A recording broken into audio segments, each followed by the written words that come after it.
a proposé au ministère de la Santé. Nous l'avons élaboré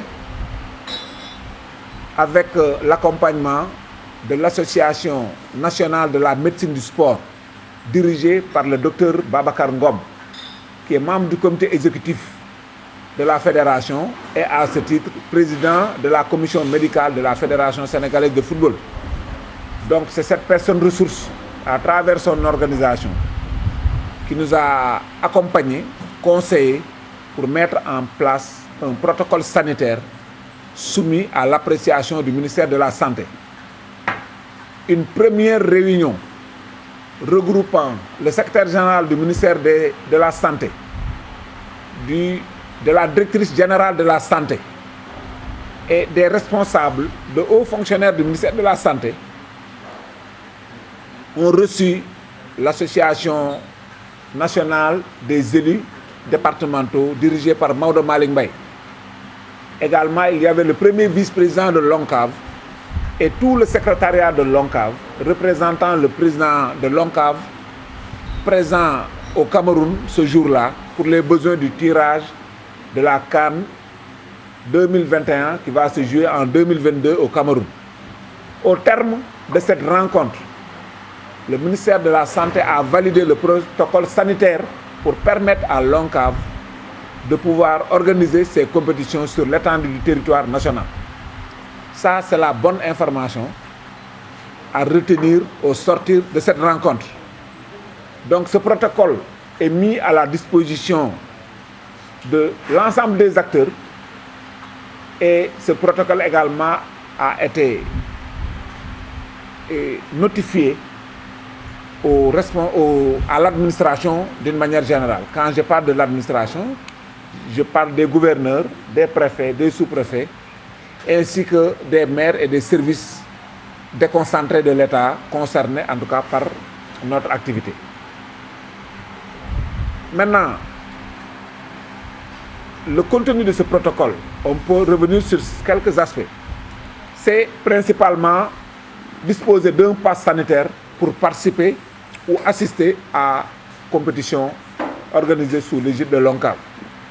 Le contenu d'un pass sanitaire, principalement, c'est la vaccination.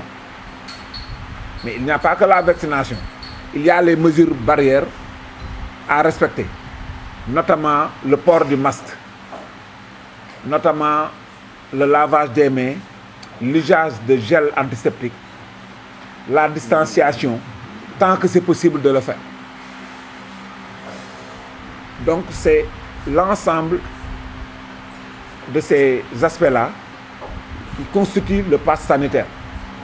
En plus, nous avons exigé que chaque joueur, que chaque encadreur qui participe à nos manifestations puisse se faire vacciner et la vaccination devra être confirmée par une fiche de vaccination dûment établie par les autorités médicales compétentes.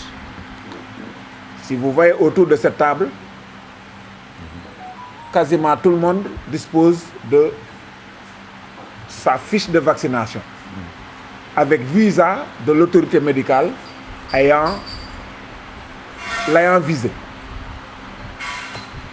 Mais nous savons également que organiser une compétition dans ce contexte nécessite une implication de toute la communauté. Et nous sommes des acteurs de la santé communautaire. En ce qui me concerne, j'ai été pendant 15 ans président du poste de santé de Grand-Bourg. Pendant 5 ans, j'ai été président du district sanitaire de Mbour.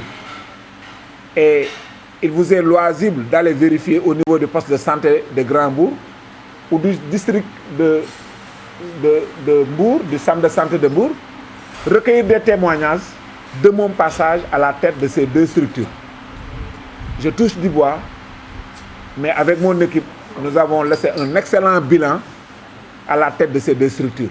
Et j'ai été remplacé au niveau du poste de santé de Grand-Bourg par l'actuel secrétaire général de l'ODCAV, Pape Mamadou Kondé, qui est actuellement le président de ce comité. Les autres délégués que vous voyez autour de moi sont membres de comités de santé de leur poste de santé respectifs ou de leur district respectif, parce que dans le département de Mbour, nous avons 4 districts. Il y a Mbour, il y a Joal, il y a Thiadiaye, il y a Popenguine.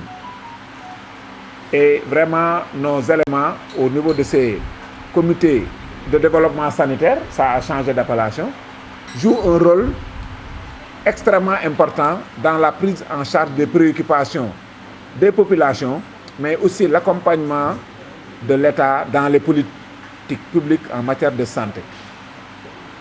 Aujourd'hui, il y a un choix à faire. Nous sommes une association reconnue d'utilité publique.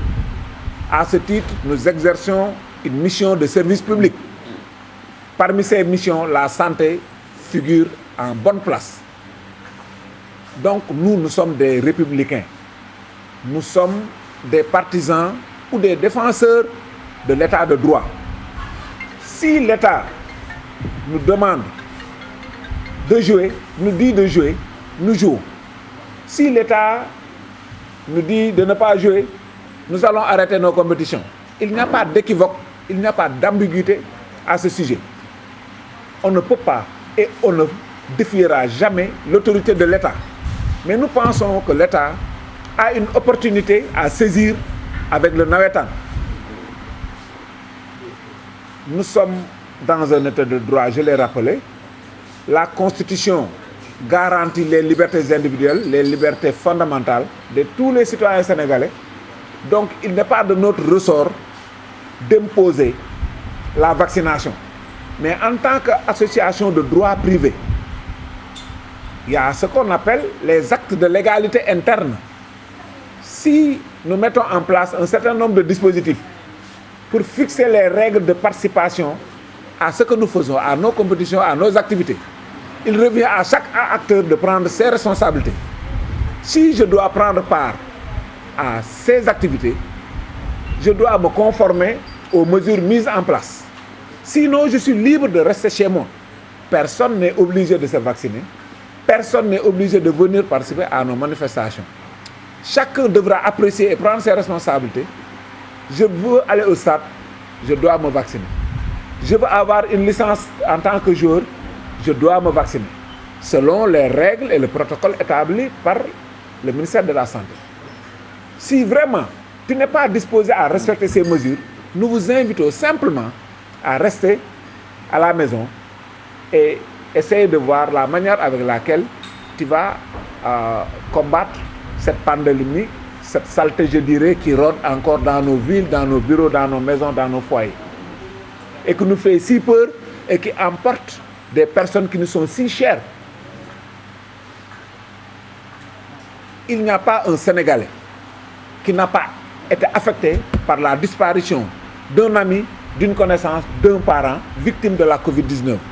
La première victime est justement une figure emblématique du sport sénégalais et du sport mondial. Notre compatriote Pape Diouf, Mababa Diouf, arraché à notre affection dans les conditions que nous savons, victime de la Covid-19. D'autres personnalités, si je reviens pour ne pas jeter et créer des problèmes au sein de certaines familles, mais nous savons tous que de fortes personnalités de ce pays ont quitté ce bas monde pour aller à l'au-delà, victimes de la Covid-19. Donc nous jeunes, si notre population choisit entre nous laisser organiser les jeunes, encadrer les acteurs au niveau des enceintes sportives, avec les protocoles définis, pour porter le message de plaidoyer, pour sensibiliser sur la pandémie. Si l'État comprend l'enjeu sous cet angle-là, nous l'accompagnons, nous sommes prêts à l'accompagner.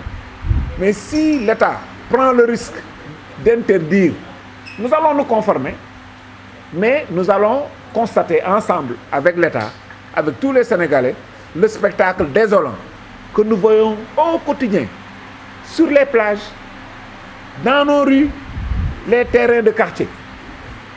Les tournois meublent le quotidien de ces terrains de quartier.